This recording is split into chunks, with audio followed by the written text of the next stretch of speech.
Hi, welcome. Today we've got Ian Macdonald, recruiting coordinator at the University of Charleston. Appreciate you spending some time with us today. Marty, thanks for having me on. A little bit of crazy times right now, isn't it? Sure. I don't think it's anyone imagined or pictured their spring would go, and players and coaches included, that's for sure. Unbelievable. But before we get into all the COVID-19 stuff and those impacts, tell me a little bit about what you guys got going on there in Charleston. Good things happening right now. Yeah, it's an exciting time. And, I guess just a little bit about the university. We're located right outside of our state's capital city of Charleston, West Virginia. So especially when we're recruiting kids out of state and they see Charleston, first impressions, Charleston, South Carolina, we got to say it's Charleston, West Virginia. But I think it's just unique, the position we're at, whereas we got the city less than a mile away. And, you got the restaurants, the minor league baseball team, live music, and then, you got the mountains and the kids that are interested in the hunting and fishing. You can go an hour every which direction and get to that too. So it's a great area where we're at. The university itself, it's a private school. It's about 2,400 kids. So smaller, tighter knit community, which I think our kids really appreciate. And, even class sizes, they're small as well. Athletic program, we've been really fortunate just with our administration and our head coaches have really done well just across the board in all sports. And specifically, I guess, a little bit about our program. Last 3 years, we've had the chance to go to 2 conference championships and win them, and then 2 straight regionals and super regional as well last year. So it's been a pretty cool time to be a part of the program, and we're just super fortunate of kind of the recent success that we've experienced. Awesome. So tell me what you're bringing to the University of Charleston, how long you've been there, kind of what your background is, playing background and coaching background. Sure. So this is was my second spring at the University of Charleston. So I came here last January under Coach Andrew Wright, and he's moved on now. He's with the Yankees organization, and Robbie Britt, he's our head coach now.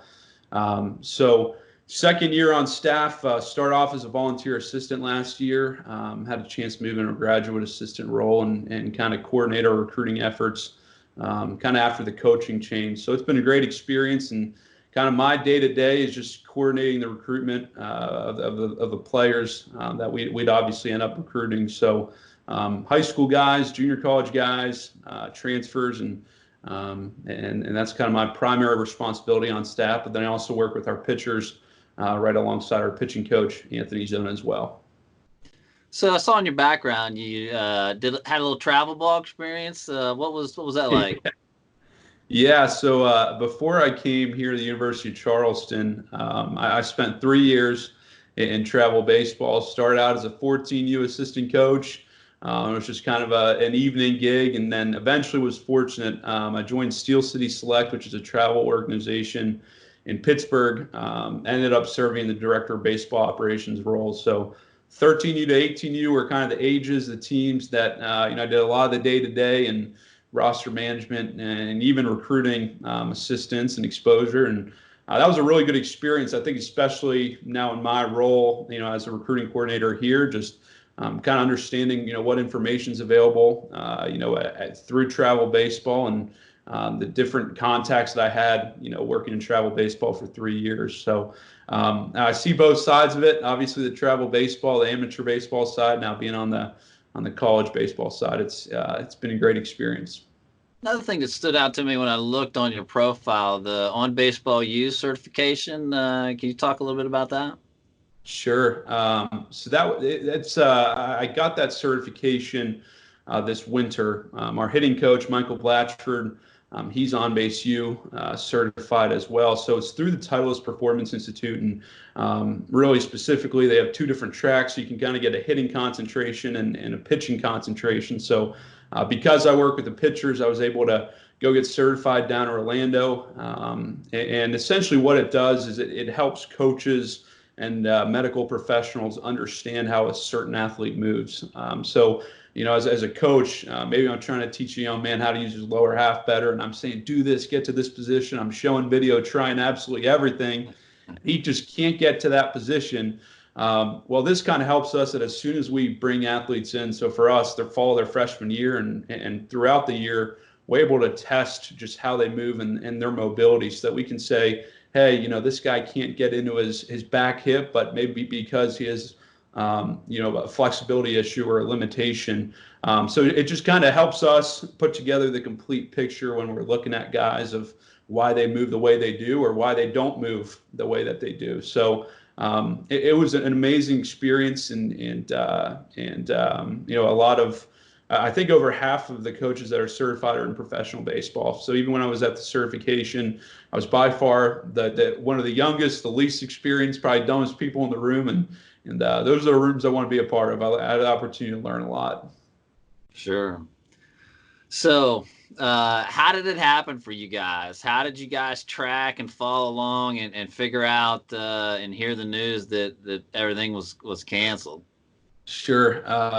Man, it's crazy. It's been almost 3 weeks now since this all went down, and where we found out about it first. Well, it was actually just right before we were about to practice. I want to say it was on Wednesday. I guess it was 2 weeks ago, and kids have seen it circulating on Twitter, which, I mean, Twitter's a blessing and a curse. And I think in this situation, a curse because there was just a lot of confusion and anxiety, and went out practice Wednesday, obviously, kind of found out about it and broke it to our guys, just so that we were going to do our best to find out information on what was going on. Kind of had a, I guess, emergency meeting just on behalf of, with our athletic director, and she just kind of filled us in of, obviously they were waiting on the direction of the conference and where that was going. And, we were having our biggest annual fundraising event, and it's a dinner we have every single year, and that was 2 days away from when we found out. So we shuffled around, didn't make it about the fundraising or the money, and we just invited family and friends, and kind of, it was an unfortunate senior night, but that's how our guys found out at practice, and then we met as a team after us as a coaching staff had met with administration. So it was really, really tough initially. I think, as the guys have gotten home and thankfully, and we're blessed they're safe, but I think it's getting a little bit easier, but kind of that realization in the moment with how sudden and abrupt everything happened, and how quick decisions were made, it was difficult for our guys. Yeah, I was talking with Doug Little at Potomac State, and he had mentioned that their guys had just left for spring breaks. They never even got any face-to-face contact to tell them. You had to tell them, over the phone and stuff. So it was rough. Yeah, I mean, we were, I guess, fortunate a little bit away that we had spring break, before this happened. So all the students were back on campus, and I think that made it a little bit better that we could have kind of those conversations in person. And Robbie Britt, our head coach, this is his first season as a college head coach, and this is I don't know if he could have been prepared for what his first spring would hold, but he did a great job just kind of navigating our guys through it and trying to make the best of the situation that we were given. So what are the current restriction or rules in place right now as far as recruiting for D2, and how long before they reevaluate that? Yeah, so right now, really up until April 15th, we can't have any face-to-face interaction with players that we're recruiting. So kind of what that includes is we can't have on-campus visits, and we can't go evaluate guys. So obviously, there's not many games being played right now, but we can't even go to a facility or stop by a park and see a kid hit or throw. Right. So really, everything from an in-person evaluation standpoint, in-person recruiting, kind of everything's on halt. I mean, we filmed a virtual visit experience, thankfully, a few months ago, so we've sent that out. We've even done FaceTime tours with some recruits and just show them as much as we can. The campus itself, all the students are gone, all the faculty aren't here. So, I think that's been the hardest part for our jobs is just no on-campus recruiting, and we can't have visits. We can't bring kids in to see campus. And, this is a really important time of year for admissions and even for our job in recruiting and getting kids on campus. So, but as of right now, that's kind of where we're at. So what about from a kid's standpoint, from a communication? What are they allowed to do with you? Is it pretty much similar? They're allowed to call, email, text, social media, reach out? And a lot of it obviously just depends on, the age restrictions and when we can talk to Sure. kids. If you're a junior or senior, absolutely you can reach out, any form of communication. Like I said, we've FaceTime kids the last week or so, just kind of out of necessity. And so, I mean, they can obviously exchange emails with us. They can, they can email us, and they can get on the phone calls, text, basically everything that normally they would be able to do. But kind of the biggest thing that's just been shut down right now is the in-person recruiting. So we had the D1 meeting yesterday, so everybody's kind of had the rules kind of laid out at all the different levels. Can you talk a little bit about what's going to happen at the D2 level with the seniors returning, eligibility, incoming guys? Just kind of an overview of what the rules are right now going into next year. Sure. So I think a couple things to know at the Division II level, there's no roster limitations or requirements. So that I think that's a big difference compared to Division I. Division I, they can only have 35. For us, we can have an unlimited amount. From a scholarshiping standpoint, Division II schools are afforded 9 scholarships. So essentially, what the NCAA decided is that any senior who graduated, he has eligibility-wise, he can come back. They have what they call a blanket waiver. And so seniors can come back, and if they choose to come back, the university can still offer them scholarships. And if the university offers them scholarships, it wouldn't count as one of our 9 scholarships. So I think what a lot of universities are doing, and we're right there with them, that, we're honoring obviously what that player was going to be receiving this year as a senior into his 5th year. We have some guys that'll come back and get minors and like add a minor into their coursework. We have some guys that'll start our MBA program, some guys that'll start Masters in Strategic Leadership. So it's on a case-by-case basis as far as what every school is going to do. But for us, we're really going to do our best to just give our guys the opportunity that if they want to come back and they want to play their 5th year, then they have the opportunity to do so. But beyond that, it's kind of weird, Marty. It's like the season never really happened from an eligibility standpoint. And the fact that if, we had a freshman this year, he's going to be a freshman next year, and sophomore, junior, senior, same thing. So that's unique. And I think every coach across the country is trying to figure out what's going to be the implications on roster size. And there's so much information. It feels like it's changing every single day. But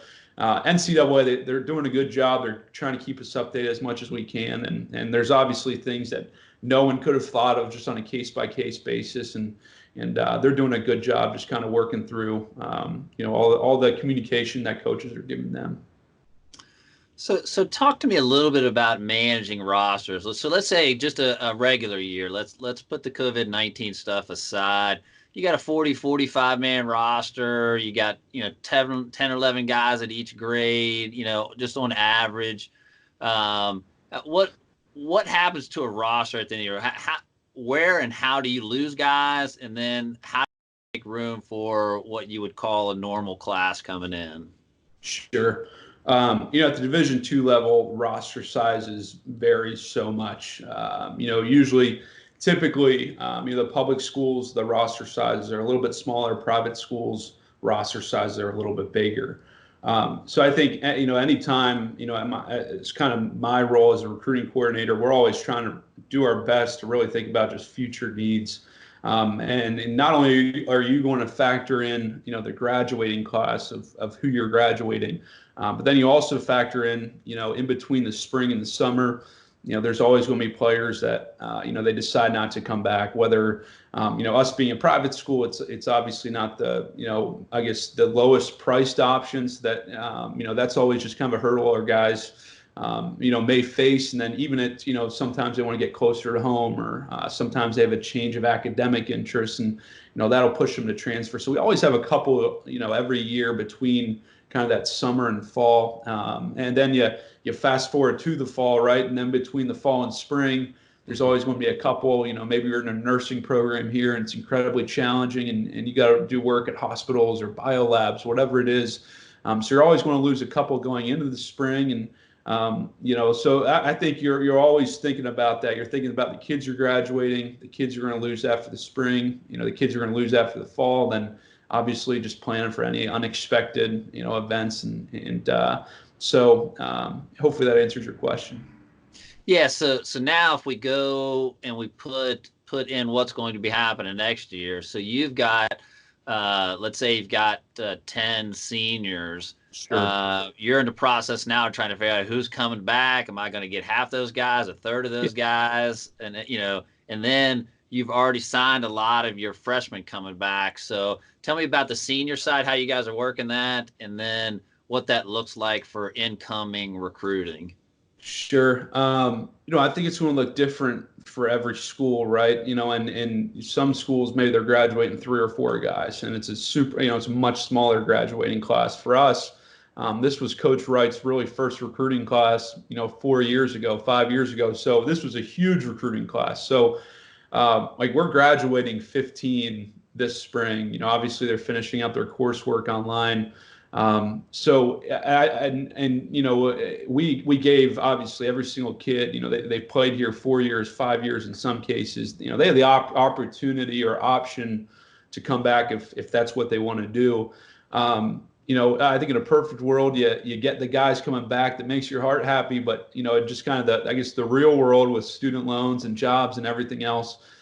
You can't really, it's not realistic to expect to get all of them back. So I know we're graduating 15 at this point here, kind of 3 weeks after everything happened. We know of 4 coming back, and we know then kind of more than double that, just the guys that said, they're going on to grad school and professional opportunities. And I think some of it too, Marty, will just depend on, what the job market looks like after we get through all this. Maybe a guy hasn't found a job that really fits what he's looking for. Then he says, you know what, I'm going to go back to school and get a graduate degree. And I think right away we know of a handful of guys coming back. I think as we get closer to July and August, we'll have a really good sense. So, I think this is kind of a case where, maybe private schools are kind of the opportunity for us to bring our guys back, being a higher priced education compared to public schools. I think that factors in, and there's so many different factors, but that's how we're navigating this thing. And right now, you could have senior walk-on guys. Sure. That aren't getting any money. You could have, so their scholarships. It's not like a head count sport where, they can just come back and they're going for free. If they're not on scholarship at all, they fit that's the whole bill. So, asking a kid to pay for a 5th year of schooling or, 6th year of schooling. I mean, it's, that's tough for, I think, any family. So if we go back now and we look at that 2020 class that's coming in, sure. Those are some good words to hear for them, because they got to be thinking, hey man, we're already going to have all these guys on campus. So sure. If they get a better understanding, if not everybody on that senior class is coming back, that's going to help them or allow them to have sure. It's not going to be 70 guys on the right. field. Yeah, I mean, that's been a big focus here the last, couple of weeks, is just communicating with every one of those guys regularly. Robbie called all of them. I called all of them. We got their position coaches reaching out and just kind of, putting the mind at ease. And obviously next year is going to look a little bit different, but it's going to look different every single college roster in the country, just with what's happening. And now, especially when D1's following suit with D1, D2, D3 and yeah, so it's kind of the new reality, and I'm not sure what kind of and I think it's really going to have an impact on obviously future recruiting classes that are coming in, but I think a lot of that impact's just kind of TBD at this point. So let's talk about that. So everybody got a year of eligibility left. So not only the seniors that have an opportunity of coming back, but those juniors, when they become seniors, they'll have an extra year, sophomores and freshmen. So this will impact current 2020s, 21s, 22s, and 23s will be the last year that this kind of where you kind of have everything kind of bunched up. Am I understanding that right? Yeah, 100%. I mean, we essentially have 5 recruiting classes in a 4-year graduation period. I think kind of farther along the line with especially the 2s and 3s, it's going to have a bigger impact. And even with the 2021s that I think a lot of coaches, this is so new to all of us. There's no manual or no case studies to go back to of what to do in these situations. So I think roster management is going to be a big challenge for every college program across the country here in the next few years. So how do you guys use junior college recruiting? Do you guys do a lot of that? And how will this impact those guys either coming in to your program? Sure. We try to build our program around 4-year guys.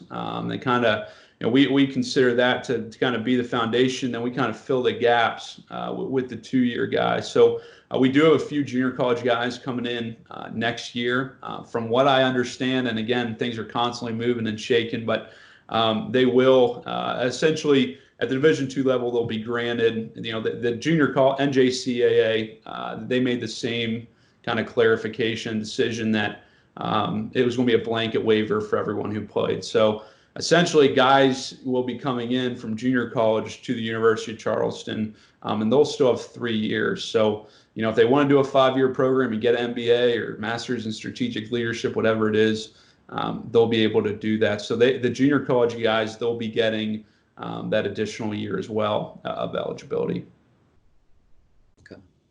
So what advice do you have out there now for, let's say, 2020s, unsigned 2020s, Sure. that we're hoping to kind of have that really, really quality senior season, maybe get some looks and sign somewhere? It's absolutely a tough situation. And, I think the best thing you do is just continue to work on your game. And after this thing clears, whether it's showcases or it's individual workouts or whatever it is, this definitely is not how I think any senior unsigned expected the recruiting process to go. But I think just controlling within kind of what you can control and taking initiative, reaching out. I think that's going to be such a big thing. I think, for us, we won't really ever make a decision just based on video, but it's what gets guys noticed. So, I think putting together an updated kind of highlight video and sending it out to schools and not being discouraged if maybe they miss your email one time, but then, send a second, third email, make sure that they're getting, that they're reading your emails and they're watching the footage. I think it's about the only thing you can do right now until all this clears up, and then obviously look for opportunities to be evaluated in person by whatever program it is that you want to go to. So what's the best way? You mentioned sending some videos via email. What's the best way for guys to reach out? So let's say I'm interested in a program. Should I be calling them? Should I be DMing them on social media, texting? What's the best way, and maybe what order do you like to see that? Sure. Personal email for us is by far the best way, to get our attention. And then I think specifically, and I'm speaking on behalf of the University of Charleston, but we're going to make sure that we're at least reading and evaluating every single email that comes across our desk. So whether it's myself or Isaac Bowden, who's kind of my right-hand man with the evaluation and recruiting, we're watching. And especially with personal emails, if you send me a personal email and you say, this is why I'm interested in the University of Charleston, this is the major I want to do, this is who I know that went to the University of Charleston, absolutely you're going to get a response. I'm either going to say, hey, we want to wait till this clears and see you in person, or it could just be, hey, we're full at that position, but thanks for reaching out, and I wish you the best kind of the remainder of your recruiting process. So I'm not going to just sit here and say we can respond to every single email message, but I can guarantee you, if it's personalized and you explain why you're interested in our school and it's kind of a genuine, message, absolutely we want to get back to you. So what's your thought on the social media? Guys just reaching out, maybe first time DMing a coach through Twitter saying, hey, this is who I am. I'd like to, you drop me your cell phone number. I'd like to give you a call or send you a message. Is that good? Would you rather have the email first? What's your, because I get all kind of differences on that social media thing. I can tell you this, we are definitely getting less direct messages every day than we do emails. So from a tactical perspective, if you can send a DM to that coach, and especially too, kind of going back to travel baseball days, at least if you send a DM, that they're reading it because it'll say read at blank time, whereas email, Who knows if it's going to a spam box, if it's read by another assistant, whatever it is. I think the preferred outlet of communication with a lot of coaches is email. But if you've emailed a coach 3 times and he doesn't respond, and then he's probably seen it, he'll probably recognize your name, and then you direct message him. Obviously that's going to send the message of, man, I'm really interested in your school. And definitely at that point, if we missed your emails, or if maybe we sense maybe it wasn't just the most authentic or directly written email, but then you DM me, I'm not going to leave that DM unanswered. I'll make sure to get back with you. So I'd say kind of I think the priority would just be email. And then I personally, just speaking on behalf of myself, I'm cool with guys reaching out via direct message. And that's kind of my view on that. So what about the 2021s, 22s, and 23s? What's the advice right now for those groups? Sure. I would say this, and I think everyone always asks, what kind of outlet or what kind of method should I use to reach out, right? Should I use a recruiting service? Should I send emails? Should I call? Should I go showcase? I think for those guys, and the biggest thing I tell kids every time I work at camp is just work on developing your game, developing yourself as a player, so that way when you send us an email, whether it's through NCSA or field level or direct email, or you come to our showcase, we're going to say, wow, that kid physically, he's got the ability to help us compete at a high level. So, this is unopportune times for every single baseball player in the country, but I think you can really use this time where, you're away from your game, away from competition, and just work on, obviously, just continue to get stronger, continue to work on the game with the resources you have, and just try to be as ready and prepared as you can, so that when this wave is gone, and I think we're all hoping it's soon, you're going to be in a position to get right back out there and play the game again. And then kind of twofold, Marty, I'd say this too, of, this is kind of a message with every recruit we're talking to since all this happened is, I think this can really serve as a time to just slow down. And I think you can really just kind of regain perspective of why you play the game and think about how you play the game. And I think especially at the collegiate level, our guys are, we're at this thing 6 days a week in the spring. It can kind of really get mundane, but especially with the younger guys, what we talk about all the time of, play with the passion that this could be your last college baseball game. Well, for our seniors, man, this was a living example of it. So I think not only just work on your game and use this downtime as a strategic opportunity, but then just, I think, perspective. You can really use kind of this experience of what you've seen seniors go through and what you've seen college athletes go through, and just kind of reconnect with why you play the game and how you play the game. So what are you and the other coaches doing now? Cabin fever setting in? What's the? Yeah. You're used to being at the field, not at home. So what's going on? Sure. This is definitely, I think, the less stressed we've ever been on April. Usually we're using today to prepare for a weekend series, and now we got 6 months to prepare for the fall, and it's not ideal, but I think it's the new reality for the time being. All of our coaches, I'm still on campus personally, but everyone else is home and students are home. So, it's quiet. There's not many distractions whatsoever, and just trying to do our best, just from a recruiting standpoint of being as prepared as we can be going in to hopefully this summer when baseball's back and we can go out and recruit and evaluate kids. So a lot of phone calls and just, again, preparing the best we can to hit the ground running as soon as the COVID clears out and we can get back on the field and watch kids play. Ian Macdonald, recruiting coordinator at the University of Charleston. Thanks for spending some time with us and helping us walk through this COVID-19 stuff.